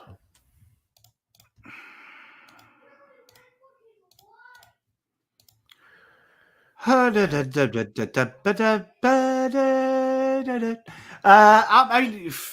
this is fascinating. Go next, or no, because we've got to talk about it, Terry. Like, I'm not quitting. I don't play for Carlton, so I ain't going to quit. Look, signed as a midfielder. Sorry, that's meters gained. You know, the good thing about being a Carlton content creator, I said it in one of my videos the other day, is probably the only fan base that actively looks to pick faults, but very rarely praises. So it's really good to improve.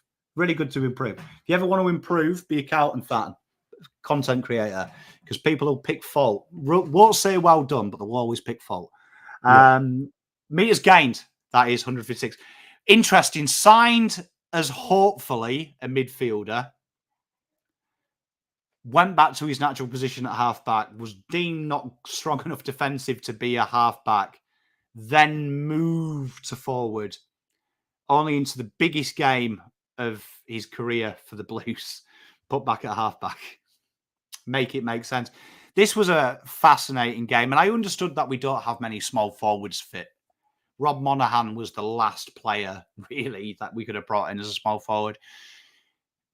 This is where you look at things. This is where I wanted the Blues to get a bit more creative, a little bit more exciting, a little bit more je ne sais quoi in their movement, because he was just none of the small forwards. We talked about them all. They weren't getting the ball, so that's why you've got to change something. And in the end, yeah, he ended up down the back, and I think it summed it up, didn't it? When the ball came inside 50, the most I saw him do was he pretended to be angry when he forgot to chase the forward he was on. He did really well, though, convincing me he was angry. Yeah, when Logan Morris took two of those contested marks, and like I'm seeing him like scream, I'm like, mate, like we're not talking about Corey Durdin or Jesse Mott, like 20, 21-year-old. Like, this is a senior player, like really senior player. And, you know, yeah, it was shit. Didn't want to play in defense, but you're there. And I just, the attitude worries me. And I love Zach, and I love all these boys, and they're all good people, and they come from good families, and they're beautiful as human beings. But I mean, I see an attitude problem here. I don't see the right body language. I see the right body language when a mistake is made, and there's a lot of energy to, show that one is angry. But so we're talking about a upper echelon player with regards to what we invest in. So too slow to defend, wasn't able to impact forward, still not fit enough to go through that midfield. Maybe because Doc was there on the wing, you couldn't have put Zack Williams there. Maybe that, whatever. But yeah, it's just needs so much more. Needs so much more from him. But you know what's fascinating as well? The players that have really copped heat in this review so far, right? And I mentioned this in my review, so I don't want to repeat myself, but Zack Williams, Motlop, Walsh to an extent because we want a bit more sex from him, Elijah Hollands, Adam Saad, Mitch McGovern. What have all six got in common off the top of your head? They've got something. Well, they're investments. Well, and they were investing because they've got something else as well. On their day, they've got some special ability. So Walsh, McGovern, Saad, Williams, Motlop, they've got some special ability. They've got some X factor about them. They've got some ability that's a point of difference that we don't have on the list. Saad, line breaking speed. Mitch McGovern, intercept marks, hitting targets. Elijah Hollands, the ability to make things happen. Sam Walsh, the ability to penetrate. Motlop, the ability to do the unthinkable on his day, which we haven't seen for ages. Williams, that 4-goal game out the badger of his arse. They play, you've spot on, Paul. Well done. Attacking minded players. They play like they're not attacking players. They play like they're pretending to be someone else. You know, like you've all got that mate. I am probably if you're mates with me, I'm your mate in this scenario. But you've got that person who goes to like a posh event and can change his voice slightly, swear less, and be the opposite of who he is. He feels truly uncomfortable and he hates himself for doing it. He just wants to burp, undo his top button and swear, right? But he can do it. It feels like they're pretending to be someone they're not. It's almost like they've been told, fuck, don't think outside the square, boys. This is the box. You live in the box. Don't ever push out of the box. And these type of players like Zack Williams, the team talk is simple. It's Nick Watson's team talk. Go out the front and just do what the fuck you want, mate, yeah? Ball it's the deck. Bang, we'll react to it. It feels like someone has got into them and said, no, none of that goal-kicking malarkey. You better fucking defend. And it worries me, Terry. Is someone, like, literally telling him, don't play with your excitement. Don't play to your ability? I don't know. I just don't know. 4.5 for Zack. Like, you go to Walsh's best year, Terry. He wasn't interested in defending. Where does Zack fit in the team? What's his best role in the team? Maybe this is a later conversation. Tough one, Terry, because, I mean, I don't know what he is. Like, I've got 4 games where he kicked goals, but I'm going to be totally honest. I could have probably kicked half the goals. But then I look at Matty Owies, and Matty Owies is a 30-goal kicker. 20 of them have been handballs out the back or easy goals. But then people in the chat are saying, trade him. If you think he's rubbish, what are you getting for him? He's 800. He's on close to what? It's definitely over 600.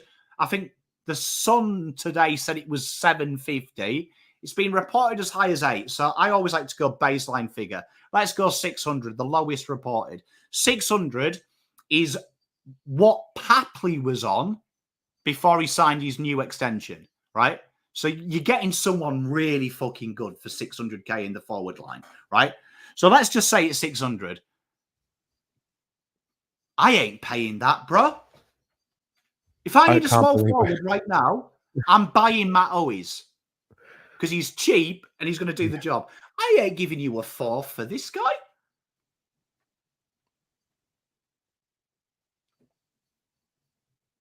Are you?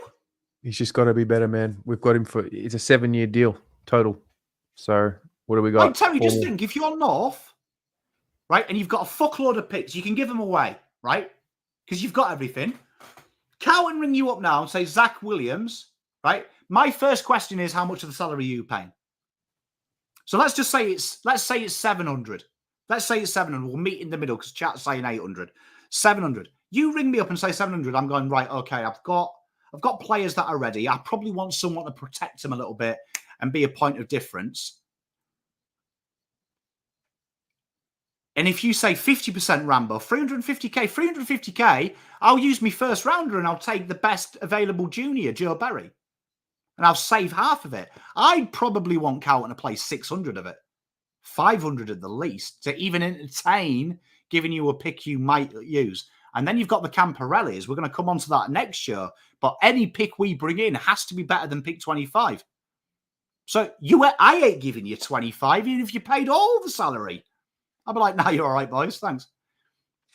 Give me Owies as well. All right. Well, I really worry about this. I really worry about his ability and his attitude. So you know what he needs, Tez? We need to hope Rob Innes is everything he fucking is claimed to be.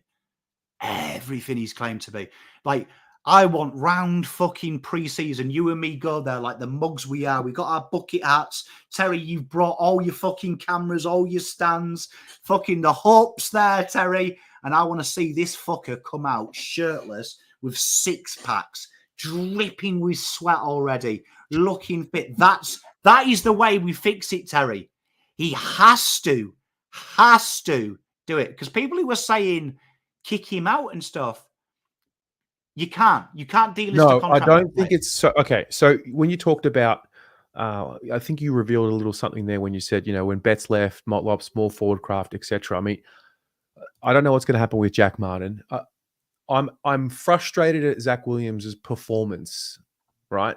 Because I expect more from him, right? I look at him, and I maybe I've gaslit myself, but I look at him as father figure for the younger players, for a guy like a Jesse Motlop. Like, I'm expecting a leader here. Look, we're talking about coming back from an ACL. I mean, Doc just did it in 183 days, whatever it was. Like, it can be done. This guy needs to be taking Motlop under his wing. But at the moment, you know what I see? I don't know Zack Williams, but on the field, I see petulance. I see immaturity. And at this stage of his life, spot on, Hyde. He should be the mentor. He should be the mentor of Motlop. Like, in an ideal world, he should be like, Motters, don't make the mistakes I did. This is what you do. This is what you do. This is what you do. So, like, for me, it's got to work. In short, you can't delist him. You can't sack him. Any of that, because if you do sack him with the length of his contract, the initial payment goes on your cap now. So that means anyone you want to bring in, it ain't happening. You can't trade him because no one will take him. You know what it's got to do? It's got to fucking work. So Zack needs to find his best every year. So that's what I'm saying, Terry. You and me sat down, beer in hand. Zack Williams comes out. And the first thing we talk about when we sit down and do our pre-review of the open training, we're like, fuck, Zack. Zack looked good, didn't he? Because Zack. that's what needs to happen. This Orazio role, this half-forward goal-kicking guy that we need. I think it's Zack. I could be wrong. I think it's Zack.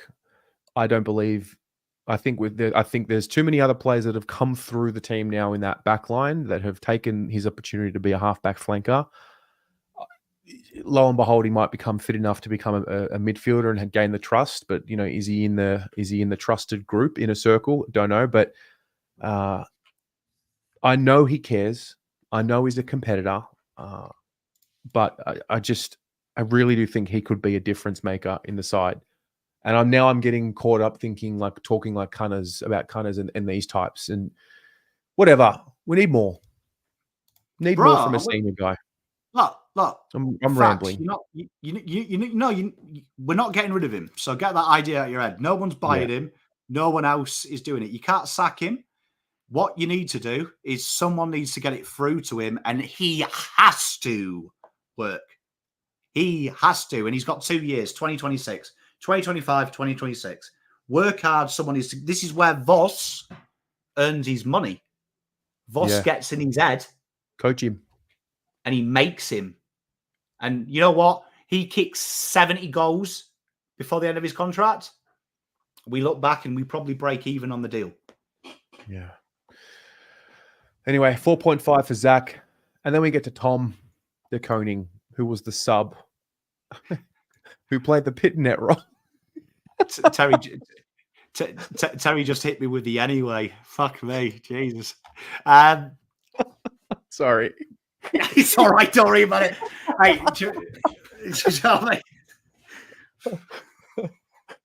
we can cope. But TDK, so yeah, sub as a ruck. Sub as a ruckman. He put the sub as a ruckman. Sub as a ruckman. He put the sub as a ruckman. I'll have a group chat and hopefully it doesn't see the light of day, but I made some fucking bold statements about the things I would do if he was named a sub when one of my mates sent me Mitch Cleary. Thankfully, my mate has come out and said, I retrieve you from the bet. You don't have to do it. Just, you've got to buy beers when I next see you. So it's going to cost me financially as opposed to I'd probably be cancelled with the shit I said I'd do. But Voss. We're going to bring TDK on. He's going to be the difference maker. And certainly he was a difference maker. Absolute difference maker. 4 score launches, 50% of game time played. Played literally 281 meters gained. He became a midfielder. 3 clearances. He was on track to lead the ground on clearances if you do it per minute. Hit outs. He beat Big Oscar. You could tell he was unfit, but this is why we said a couple of weeks ago, ignore all the injuries. The only injury you've got to worry about is this guy because he makes everything okay. And this is another area. When people talk about we've got to help Cripps out, don't sell this guy short. We need to help him out because what this has told us with our injuries is we are Charlie, Kerno and Harry are always the bailout plan if we're not winning in game. TDK makes all the issues we have in stoppage and mid look shit. Look good. Like what Pittonet did was playing with the same midfield in the same way as this guy did. Why is he different to Pittonet? Because he's got the ability to take the ball straight away from the contest and run out of it, which is what the midfielders should do. So he masked that. One thing Voss will learn in this 7-week block that's been horrible is he should look at this and go, if I can make this team play well without him, and if I can find a way to make this team play better without Charlie and Harry, I'll destroy it with them in it. And that's the big thing. But TDK... you learn a lot about people and when you watch athletes, when they're under duress, what he was able to do when he was clearly impaired just shows the will to win that he's got, the mentality and the character that he has. And, there's a lot of talk around, we need to be innovative and look forward. I learned that with Tom, like what you just said, he makes a lot of shit problems go away, but we can build something that is forward thinking in this game because we have him. He does things that, very few, if any, other rucks in the league can do. And with that, you can build something modern around him. So, look, as much as I laugh, I kind of do understand the logic of playing him as the sub because he couldn't have played a full game. In that case, maybe you start him on the ground and you sub him out, whatever. Like, it's just funny. It was just funny. I played a sub as a ruckman. For me, it's totally unforgivable. Yeah. Because if that was the rule, the only way you could have won this game, and honestly, I'm going to be totally honest, looking at how they set up, they're never winning that game. You can put Charlie in that team. Literally the way that we set up pre-game there, and they had 2 weeks to plan for it, you could see the Blues were never winning that game. The way to win that game was you had the second half and the first half, right? Because the second half is totally, you look at the effort numbers and the pressure numbers and the average position of Brisbane. Brisbane checked out at halftime. And I had flashbacks from Fagan last couple of years ago. Do you remember when Fagan said it? We knew once we got ahead, they couldn't come back. Fagan was thinking that again. He was like, this is game over. So the second half, he's kind of masked by the fact they were like, shit, we're playing Sydney in a week. We better go easy. But not taken away from TDK, that should have been the first. Carlton had a chance if they went into halftime, 20 points up. TDK, then you can manage it and go, are you ready, brother? Can you play a bit more? Try and get as much out of him as possible. And then you activate your sub. And if your sub was Kennedy, if it was Lord, someone like that, maybe then you had a chance. I felt it needed us to ask the question. Easy, Terry. The game needed us to ask the question and plant seeds of doubt into the Lions, because then they would have potentially started thinking, oh my God, it's happening again. Oh my God, 6th final series. But whatever. Now, this is a scaled 8 that Tom has, right? No, an actual 8 for a full game. Wow. Yeah. But they played a sub as a ruckman.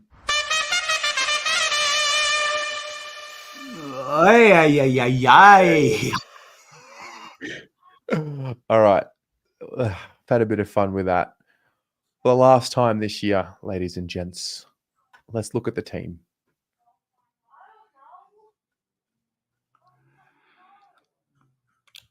And this has been getting quite worrying. Like we've seen this being a progressive thing. This is linear. This has been, but that is conducive with a side. Bearing in mind it was a 30-point loss. A lot of them are made up in one quarter, and they've had ridiculous values. That is a side that would finish 14th if they did that every week. Oh my God. And the reason it comes up to that synopsis is the lack of natural goal threats there.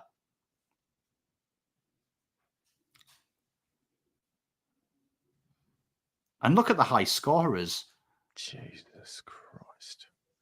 You got the Koning at half capacity. Cripps, he's always there. Harry. The TDK one for me is the most worrying because you saw suddenly, it was really fascinating because some of the positives I've seen, I'm not going to pick on people because you're allowed to be positive. You'll never hear me say, please don't be positive. If you want to be positive, do it. Colonel is king. Come on, look, you spent all when Carlton lost, and I'm going to block you. You're going to have one chance saying that Dacos is coming to Carlton when Carlton lost. So don't be silly. Is a Carlton fan, or is this just a little Collingwood kid? I don't know, because occasionally he says something stupid, but like, come on, they got battered. Do you know what I mean? Right? The big thing here, what you're going to see is that the problem with our blue boys, and it really is that the TDK one proves everything wrong.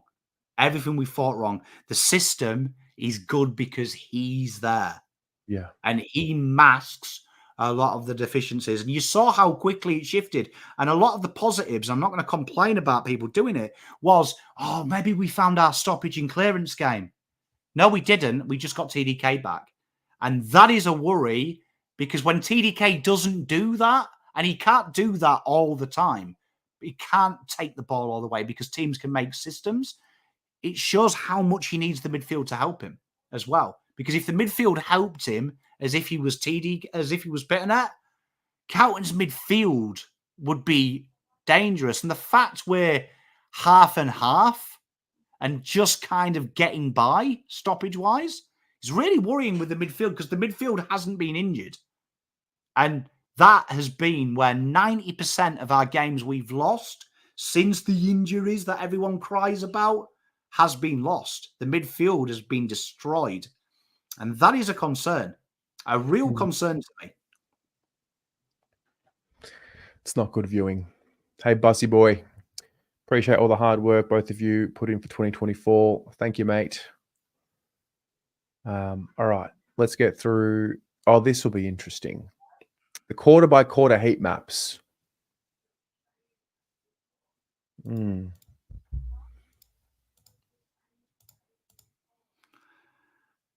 it shows how much pressure we went under. I mean, interesting as well that probably our best quarter was the third. Like third score-wise, and TDK went back on the wing. So you saw how Carlton negate that pressure. He brought the ball to ground. He got the players involved. But you look at the first quarter is the one that's more alarming. Yeah. Look at that red going through the corridor. See, you're starting to see that red through the corridor. That a lot of people always say Carlton just need to go through the corridor more. Yeah, that killed us. That corridor kick. And that's through lack of movement. The Blues just condensed that area to try and force the corridor kick, and they stifled it. So they had to go wide quickly.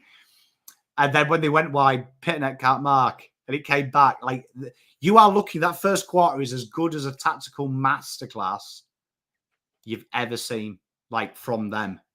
Wow. They had read the script and said, right, okay, we're going to pressure Carlton in all these areas. And Carlton folded quickly. Quickly folded. Yeah. Okay. Well, let's look. Oh, wait, before we do that, +5 from stoppage scores, -39 from turnover scores, -11 from defensive half scores, and -12 in forward half scores. The Horizon player of the game. is Patrick Cripps. No surprise there.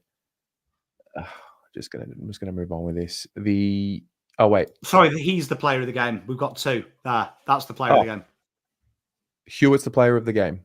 Yeah. Gotcha. 8.5. 8.5. Well done to him. And the winner of the medal. I think he led this from the start. No, I think was Walsh in front for a little bit at the start? No, that's not true. No, Nick Newman was, if you remember.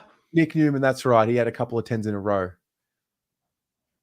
But the mercurial captain. Yeah, he was excellent. He was. Oh, yeah. Let's take a look at some of these other roles. Why'd you put this one first? I guess you want to get it out of the way. 35 years old, pace, speed, all the things. I guess you just have to ask why. Do you know what I mean? You watch how Zorko plays, and you can see that Carlton manufacture this role between 2 or 3 players, and it's like they take it in turns. So this here is how we use Saad and Newman in combination on the same side of the ground, where you give it to one person, and then they just use a normal runner on the other side. And it's really fascinating to watch when you see teams where Carlton have similar type players spreading and sharing the role. They just give one player the role, and the other guy who's not as good as the other guy basically either does something else or isn't in the team. And he just does the simple things well. Then marks, it's really fascinating that marks are a big thing that people target on Zorko because they're uncontested. He just escapes. He runs away. He's real clever at finding space, but he's also tough. Score involvements from halfback, insane. The meters gained. It would have been great to see Pomcotter, justice for Pomcotter. Wow. True. Justice for Chincotta. Yeah, well. Oh, well. Oh, well. It's all right, though. Dot kick to goal. Dot kick to goal. Yeah. Jared Berry, 8 pressure acts, 2 score involvements, 385 meters gained, 3 tackles. It's all right, though. Because Doc came back.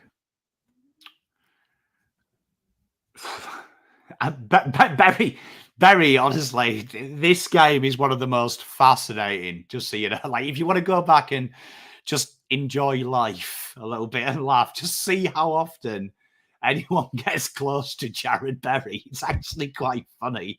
This guy's, honestly, this guy's just fucking wandering around. That first quarter, I think he was shocked there was a game on. Like, legit, he was probably like, do you mean there was... I thought this was the warm-up, boys. Like, no one came near him. He did what he wanted. But again, why is this good? You can see how they used the players in tandem, particularly their wing, right? You've got a halfback, you've got a defensive winger. So you've pushed it, but he pushes back, helps him out, gets in front, and then they use it. Zorko's looking for Berry when he wins the ball back. So you kind of see how Carlton use Ollie Hollands. Ollie Hollands is expected to win his ground ball, and so they use someone to win him the ground ball, and then they ask Berry to piss off when we win the ground ball. Stay near me, I'll win it, and I'll give it to you. Fascinating concept, using 2 players to their strengths. Yeah. Who knew? Who knew? And then Cam Rayner, 3 goals, 316 meters gained, 8 score involvements, 6 marks. I don't know about those of you in the chat, but the moment, and you know, this just sums me up as a fan, but the moment that I actually thought the game was over was when he took that mark. And that's the only time that I actually sat there thinking, oh, we're actually going to lose this game. So that says a lot. And this is something that Mr. Elijah needs to watch, but also see how little defensive responsibility he had.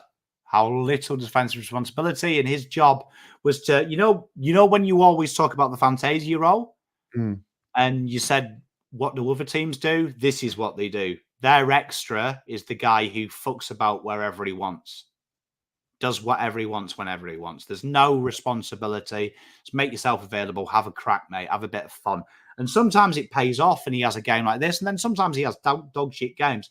But Cam Rayner is an incredibly good footballer, and he's kind of at the mercy of everyone else doing the hard stuff for him. But look, this is what he's capable of. Incredible footballer. Good game from him. Yeah. He's a complete arsehole, but that's what you love. Hats off to you, mate. If I did what I wanted for 4 quarters, I'd be a dickhead and all, mate. So, well, someone had to tell us that we were shit, because it won't be our coaches.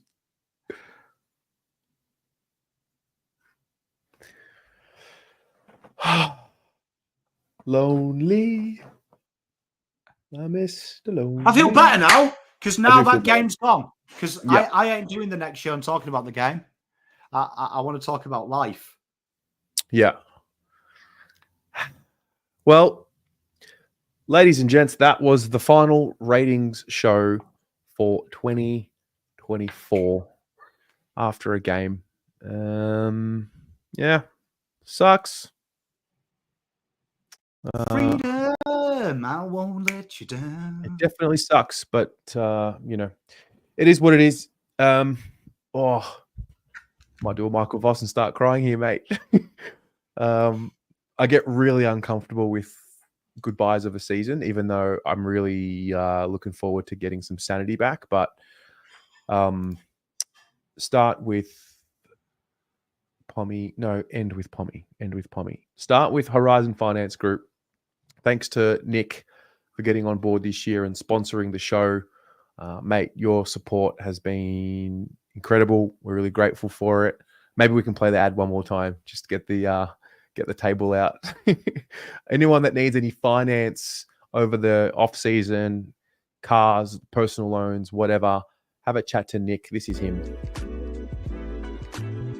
I'm Nick Horsburgh. I'm the director of Horizon Finance Group. I've been in the automotive industry about 20 years now and brokering for the last 7 years. I started Horizon Finance Group about 3 years ago. I've got a passion for really helping people. So if they've got a bad credit rating and have been previously knocked back, what I really enjoy about the role is being able to give them guidance, put them in a position where they've got better financial practices and get them their target of getting a loan for them. That's really rewarding for me.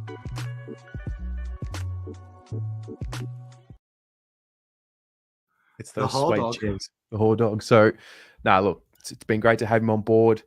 And we look forward to hopefully getting back on board next year with Nick. So get in touch with him if you have any finance queries, and we'll go from there.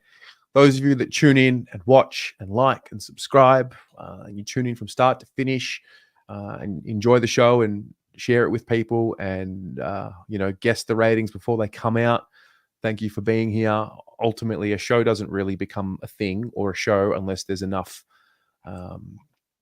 people watching it. And then Pommy.